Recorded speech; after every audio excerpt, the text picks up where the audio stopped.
नमस्कार दोस्तों, स्वागत है आपका अपने YouTube channel maker of modern teacher पर। तो जैसा कि आप सब स्क्रीन पर देख पा रहे हैं, आज हम लोग झारखंड एकेडमिक काउंसिल यानी जैक बोर्ड के डीएलएड की 2017 में मैथ्स की परीक्षा में आए हुए प्रश्न पत्रों को हल कर लेते हैं। देखिए, मैथ्स के सवाल बिल्कुल आसान होते हैं। वो सवाल जो रहेंगे 7-8 क्लास के नीचे के अंतर्गत की क्लास से पूछे जाते हैं। तो मैं इन सभी प्रश्नों को आपके सामने हल करवा दे रहा हूँ। देखिए, पहला प्रश्न पूछा गया है, ये है आपको आगमन निगमन विधि। आगमन निगमन विधि की तुलना कीजिए। इस पर मैं एक स्पेशल वीडियो अलग से लाऊंगा। दूसरा क्वेश्चन जो है ह्यूरिस्टिक विधि। ह्यूरिस्टिक विधि का वीडियो मैंने आपको दे दिया है, वो आप जाकर के प्लेलिस्ट में पढ़ सकते हैं। ह्यूरिस्टिक विधि के बाद तीसरा नंबर सवाल जो शुरू होता है वो सरल करें यानी कि सिंप्लीफिकेशन से संबंधित है। तो उसका सिंप्लीफिकेशन में यहाँ पर मतलब कि 3 नंबर सवाल में ए बी सी 3 प्रश्न दिए गए हैं। पहला नंबर सवाल सरल करें है, ए नंबर 8 - 12 + 2 - 14 + 4 - 9। देखिए, इसे हल करना बहुत आसान है। मुझे नहीं लगता है कि किसी को हल करने में दिक्कत आएगी। अगर आप साधारण नियम जानते हैं तो पहले प्लस वालों को प्लस कर लीजिए। 8 + 2 10, 10 × 4 14, और जितने माइनस वाले हैं उनको एक तरफ लिख लीजिए। 12 14 26 26 और 9 35। अब इसे माइनस कर लीजिए। 5 में से 4 गया 1, 3 में से 1 गया 2। चिन्ह इसका बड़ा है इसीलिए ये हो गया आंसर। चलिए, इसका अगला सवाल को हम देख लेते हैं। देखिए, अगला सवाल है गुना करें, बी नंबर में।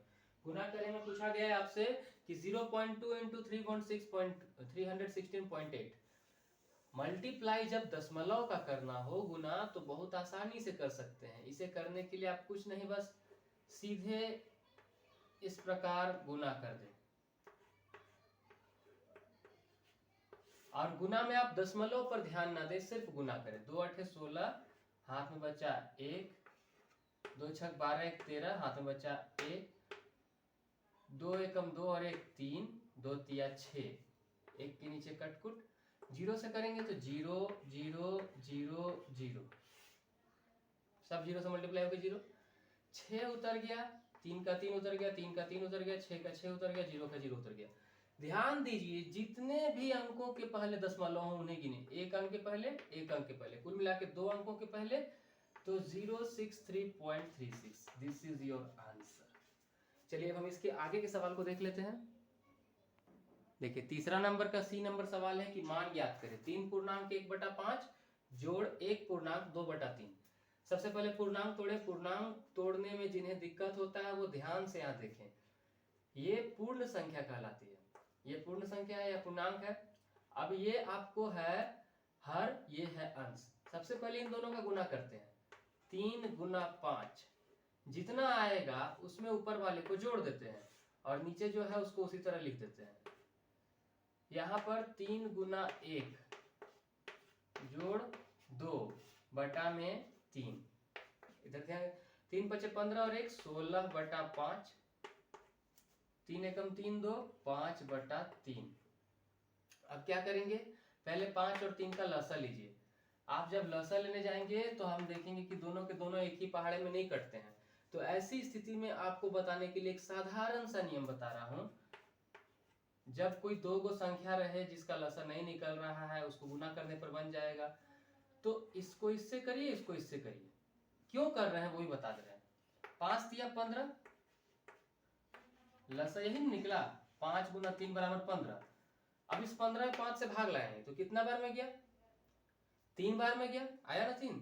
3 को 16 से कर दीजिए। 16 × 3 जोड़ 3 से 15 में भाग लगाएं, 5 बार में गया। अब उस 5 को ऊपर से कर दीजिए। 5 × 5 तो 16 × 48, 5 × 5 = 25 बटा में 15।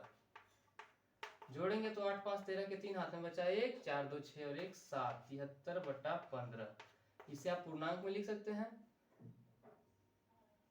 15 × 4 = 60, 13/15। This is your answer. चलिए, अब हम इसके आगे के 4 नंबर सवाल को देखते हैं। देखिए, 4 नंबर का ए नंबर सवाल है, गुणनखंड निकालें। ये बीजगणितीय प्रश्न है। मैंने इस तरह के प्रश्न 2016 वाले में भी देखे हैं, उसके पहले भी आ चुका है। तो इसका मतलब है कि इस प्रकार का एक प्रश्न तो जरूर आपकी परीक्षा में रहेगा। देखिए, ये first term, second term, third term, या first term, middle term, last term, कुछ भी कह सकते हैं। हमें क्या करना है, इस फर्स्ट टर्म यानी कि प्रथम पद का अंतिम पद के साथ पहले मल्टीप्लाई करना चाहिए, गुना करना चाहिए। एम स्क्वायर गुना 24, तो हमें कितना मिला, 24m²। अब इस 24m² को दो हिस्से में तोड़िए, यानी कि इसका गुणनखंड करिए। इसके दो गुणनखंड निकलेंगे, उन दोनों गुणनखंड में से किस गुणनखंड को जोड़ने या घटाने पर बीच वाला आएगा। तो गुणनखंड कैसे निकलते हैं, 1 गुना 24, 24 हुआ ना, 2 गुना 12, 24 हुआ ना, 3 गुना 8, 24 हुआ ना। इसके अलावा तो और नहीं निकल रहे हैं। अब ध्यान देकर के देखिए, 1 24 क्या इससे 10 बनेगा, 3 8 क्या इससे 10 बनेगा, या 2 12 किससे 10 बनेगा। ध्यान से देखने पर पता चलता है कि 12 से 2 घटाने पर हमें 10 मिलता है।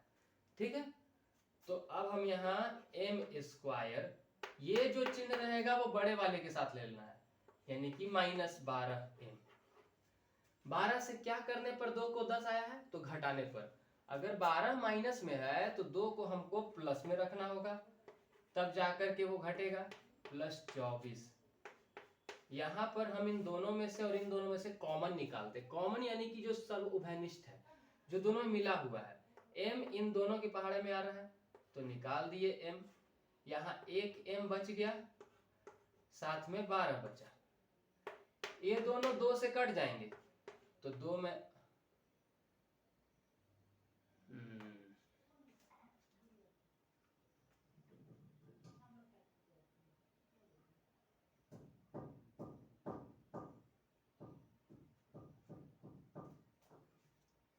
क्वेश्चन में कुछ प्रॉब्लम है, यहाँ +24 नहीं होना चाहिए था, यहाँ +24 से नहीं बनेगा।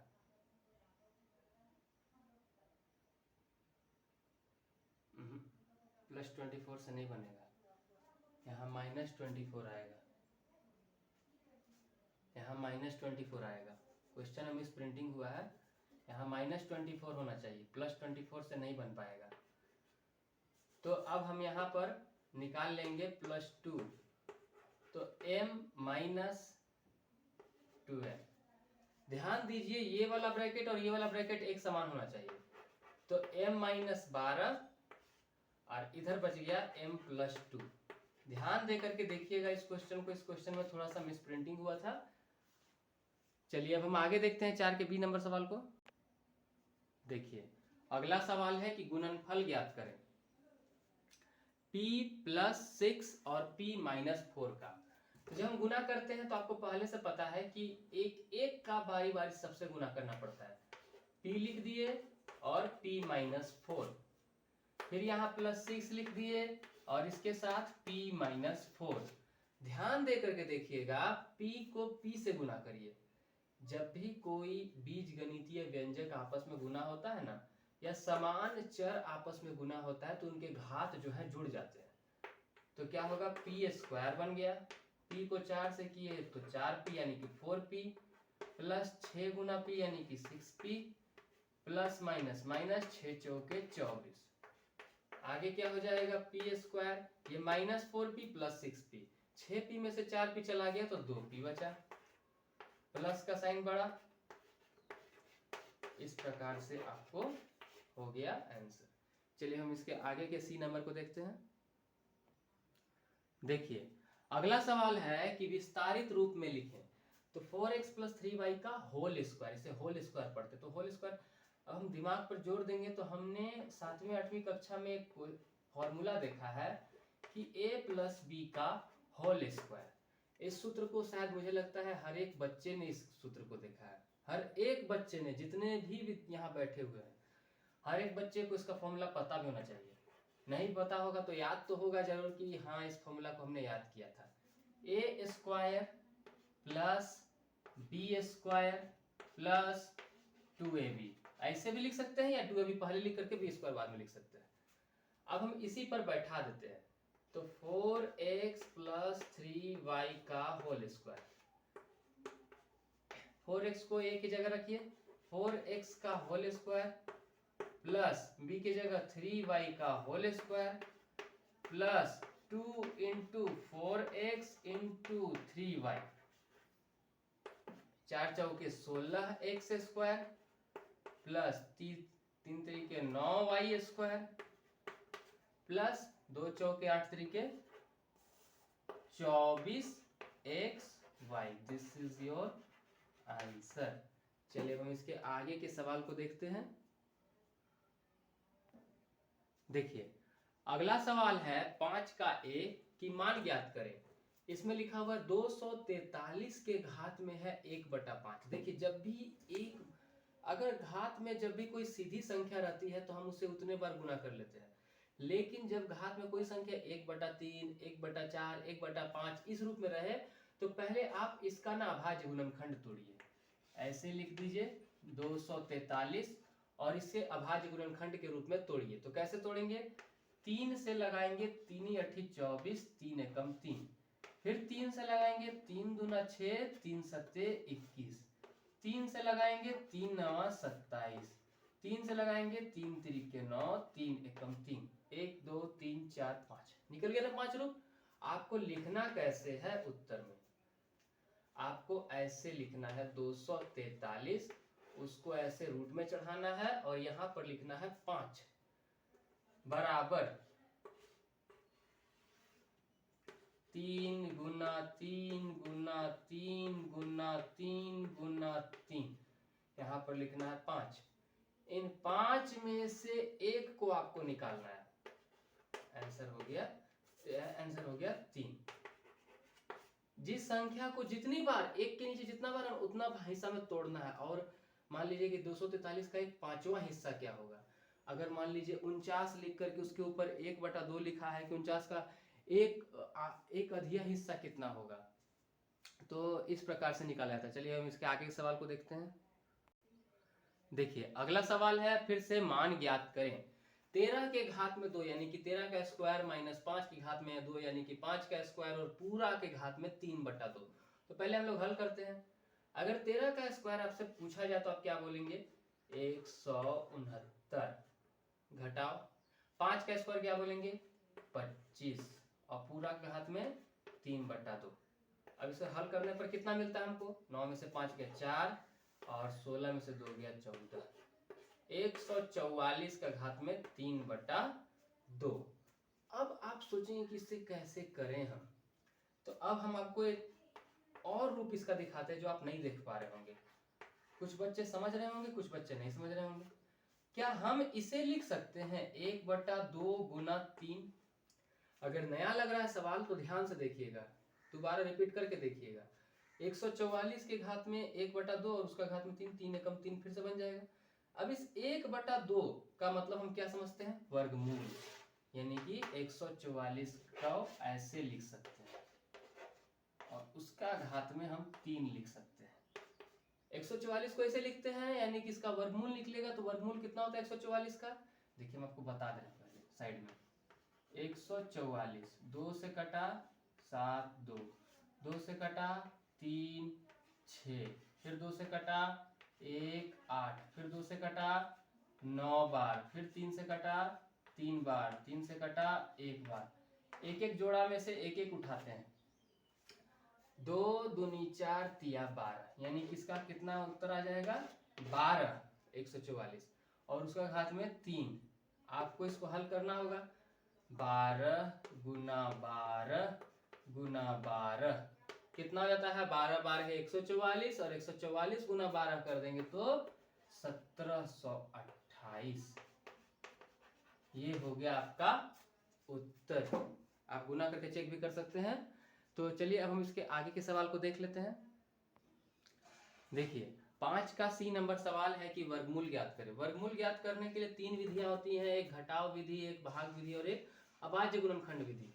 तो हम यहाँ अभाज्य गुणनखंड विधि का प्रयोग करने जा रहे हैं। जिस भी विधि का आप प्रयोग करें उसे आप यहाँ लिख दें।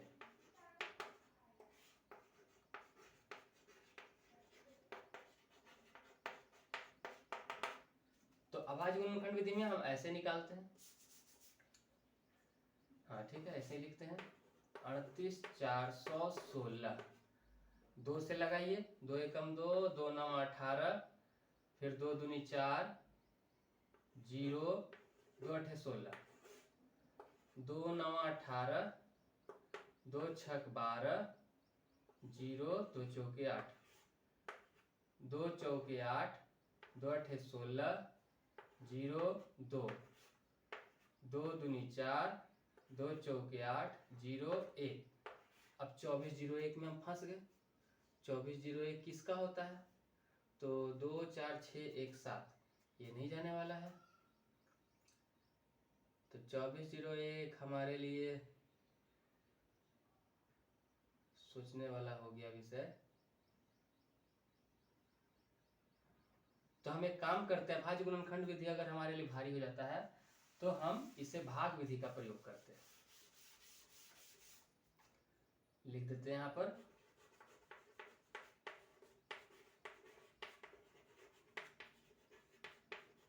भाग विधि द्वारा। भाग विधि में हम 38,416 और पीछे से जोड़ा लेना शुरू करते हैं। जितना संख्या यहाँ लिखेंगे उतना ही संख्या उतना बार में लगाते हैं। नियम ये होता है, अगर यहाँ 1 लिखते तो यहाँ 1, और एक बार में कितना है उतना लगाते हैं। जितना बार में लगाते हैं उतना ही कोई जोड़ भी देते हैं यहाँ पर। तो अब हम यहाँ पर पहले देखते हैं, 2 दूनी 4 हो जाएगा ज्यादा बड़ा, तो 1 एकम 1 को यहाँ जोड़ दिए, उतर गया 2। अब अगला दोनों संख्या उतर जाएगा, 8 4, 1 1 मिल करके 2 हुआ। अब आप यहाँ कितना से लगाएंगे? अगर हम 29 नवा करते हैं, 9 9 81, हाथ में बचा 8, 9 दूनी 18 और 8 26, ठीक है। 29 बार में लेते हैं, 9 बार में 9 जुड़ गया 261, 4 में से गया 3, 8 में से 6 गया 2, कट कुट 38 हो गया। अब अगला दोनों संख्या उतर जाएगा 16। अब 38 से कितना बार में?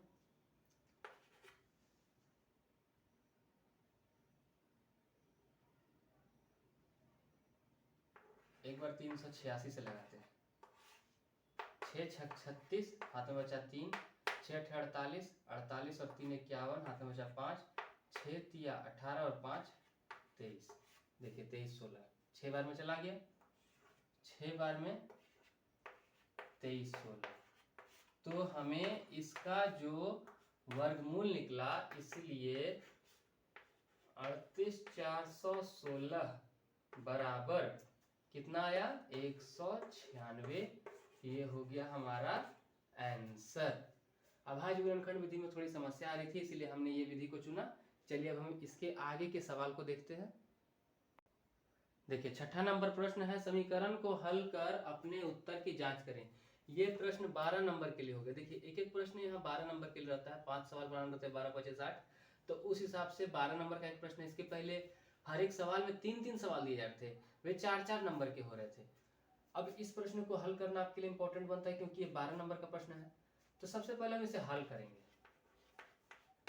हल में कैसे करेंगे? तिरछा तिरछी गुना होगा, यानी कि 7 को x प्लस 7 से गुना कर दिए, यही ना है क्वेश्चन में? हाँ, x प्लस 7 है। और 4 को गुना कर दिए 3x प्लस 16 में। देखिए तो हम कैसे हल करेंगे इसको जब गुना करेंगे तो 7x जोड़ 7 सत्ते 49 बराबर 4 तिया 12x और 4 16 64। इसको अब हम x एक तरफ ले लेते हैं, तो इसको इधर ले लेते हैं। 12x में से 7x माइनस हो जाएगा, प्लस में इधर जाके उधर, और इधर से इधर आ जाएगा, तो 49 माइनस 64 प्लस 64 इधर आकर के यहाँ 5x 5 माइनस का चिन्ह बढ़ा। तो x बराबर अगर हम पूछेंगे तो आपसे, तो -15 और बटा में 5 यानी कि -3, इसीलिए x का मान कितना आ गया? -3। हम इसको जांच करते हैं। देखिए इसे जांच कैसे करते हैं। पहले हम LHS को ले लेते हैं। LHS कितना है, x प्लस 7 बटा में 3x प्लस 16। तो देखिए x की जगह कितना है -3 प्लस 7 और 3 गुना -3 जोड़ 16। गौर करिए, ये हल करने पर कितना जाएगा, ये 4 आ जाएगा ऊपर में, 3 तिया 9 यानी -9 प्लस 16 कितना हो गया, 16 में से 9 हो गया तो 7, यानी कि 4/7। अब हम RHS को देख लेते हैं। RHS कितना है 4/7, तो इसीलिए LHS बराबर RHS हो गया ना सिद्ध। तो इस प्रकार से 6 नंबर सवाल हुआ। अब हम इसके आगे के 7 नंबर सवाल को देखेंगे। देखिए अब है 7 नंबर सवाल में A नंबर है, इसका मतलब है कि ये 6 नंबर हो सकता है या 4 नंबर हो सकता है। देखता हूँ कितना सवाल है इसमें, 7 का A और B, यानी कि ये 6 नंबर का सवाल है। एक सवाल पूछता है कि उस वृत्त की परिधि एवं क्षेत्रफल ज्ञात करें जिसका व्यास 28 सेंटीमीटर है। पहले ये जान लीजिए, ये आपका वृत्त, ये जो गोलाकार है यही है परिधि, ये केंद्र, और केंद्र से गुजरने वाली जो रेखा है ये कहलाया व्यास, और इसके द्वारा जो घेरा गया जगह है उसको कहे क्षेत्रफल। तो पहले जानते हैं हमको जो व्यास दिया हुआ है वो व्यास कितना है 28। हमारा सारा काम त्रिज्या पर होगा, तो त्रिज्या तो आधा होता है, तो यहाँ त्रिज्या यानी कि r बराबर हो जाएगा 28/2, उसका आधा ना हो जाएगा, तो ये आ गया मेरा त्रिज्या। अब त्रिज्या निकलने के बाद सबसे पहले हम परिधि का बात करते हैं। तो परिधि क्या होता है, परिधि होता है 2πr। पाई का वैल्यू हम जानते हैं, जब तक सवाल में नहीं कुछ कहा रहा है तो 22/7 ले लेना है, और गुना r का वैल्यू हमने बैठा दिया, काट कुट करने पर हमारे पास उत्तर आया 88 सेंटीमीटर। यही हो गई हमारी परिधि। हम क्षेत्रफल का बात कर लेते हैं। तो वृत्त का क्षेत्रफल होता कितना है, वृत्त का क्षेत्रफल होता है πr²। पाई का वैल्यू 22/7, r का वैल्यू हमने रख दिया। अब आप बताइए कितना उत्तर आएगा।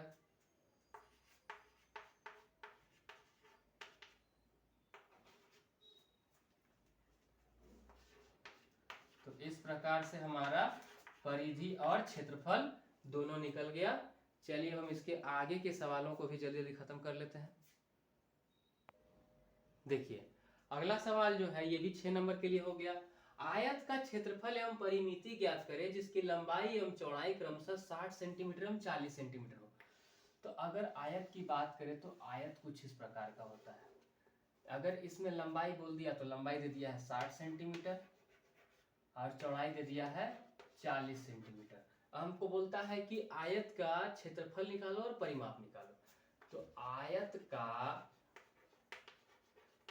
क्षेत्रफल बराबर सूत्र तो हम सब जानते हैं, क्षेत्रफल बराबर होता क्या है, लंबाई गुना चौड़ाई। बैठा दीजिए इस पर, 60 सेंटीमीटर गुना 40 सेंटीमीटर, और हमारा आ कितना गया 2400 सेंटीमीटर स्क्वायर। अब आयत की परिमिति,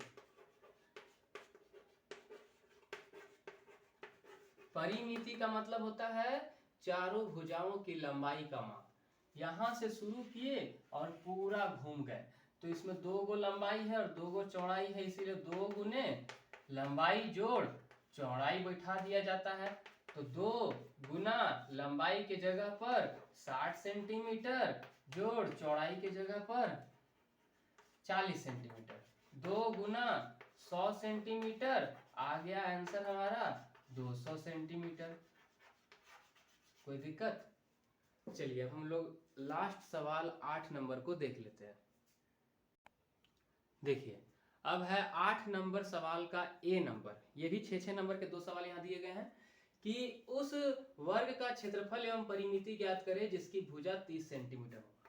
देखिए अभी आपने आयत को देखा, वर्ग जो होता है कुछ इस प्रकार का होता है जिसकी चारों भुजाएं एक बराबर, अगर यह 30 सेंटीमीटर है तो यह भी 30 सेंटीमीटर है, ये भी 30 सेंटीमीटर है और ये भी 30 सेंटीमीटर है। तो ऐसी स्थिति में जब वर्ग का क्षेत्रफल पूछा जाए कि वर्ग का क्षेत्रफल कितना होता है, तो हम सब जानते हैं कि भुजा का गुने भुजा होता है, भुजा का स्क्वायर कह सकते हैं, भुजा का स्क्वायर यानी भुजा गुने भुजा, यानी 30 गुना 30 बराबर 900 सेंटीमीटर स्क्वायर। और एक और चीज होता है, हो रहा है जो यहाँ वर्ग का परिमाप, वही परिमिति, वर्ग की परिमिति, वर्ग की परिमिति बराबर पूछी जाए तो भुजा जोड़ भुजा जोड़ भुजा जोड़ भुजा यानी कि 4 गुने भुजा हम लिख सकते हैं। 4 गुने भुजा लिखिए यानी कि 4 गुना 30 सेंटीमीटर, यानी कि आ गया आपका 120 सेंटीमीटर हो गया आपका आंसर। चलिए अब हम इसके आगे के सवाल को देख लेते हैं। देखिए आज का लास्ट सवाल है कि चतुर्भुज ABCD का कोण D बराबर 120 डिग्री, कोण A बराबर कोण B बराबर कोण C, तीन कोण एक बराबर है और चतुर्भुज के शीर्ष तीनों कोणों का माप ज्ञात कीजिए। मान लीजिए कि ऐसा दिया हुआ है C और D, इस कोण का मान 120 डिग्री है और बाकी तीनों कोण जो है ना, ये तीनों कोण आपस में बराबर है। तो दिया है कोण D बराबर 120 डिग्री तथा कोण A बराबर कोण B बराबर कोण C।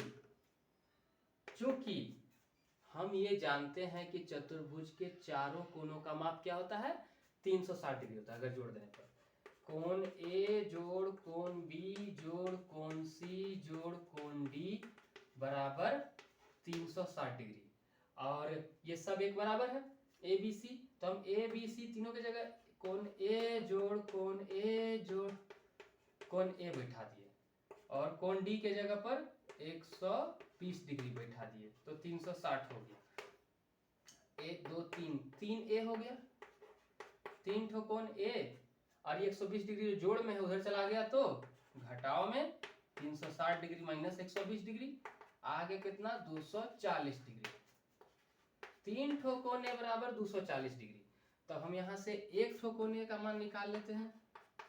ये गुना में 3 उधर जाएगा तो भागा में हो जाएगा, 240 बटा में 3 कट के हो गया 80, यानी कि कोण A बराबर कोण B बराबर कोण C, तीनों कोण एक बराबर था ना, इसीलिए कोण A बराबर भी 80 डिग्री, कोण B बराबर भी 80 डिग्री और कोण C बराबर भी 80 डिग्री हो गया आपका आंसर।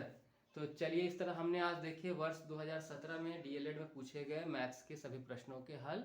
आगे मैं आपको मैथ्स के 2018 के प्रश्न पत्रों के हल को भी लेकर आऊँगा और साथ में अन्य विषयों के भी प्रश्न पत्रों को करवाऊँगा। तब तक चैनल से इसी प्रकार जुड़े रहिए, अपनी तैयारी करते रहिए और तैयारी को और मजबूत दिशा प्रदान कीजिए। धन्यवाद और सबको ऑल द बेस्ट।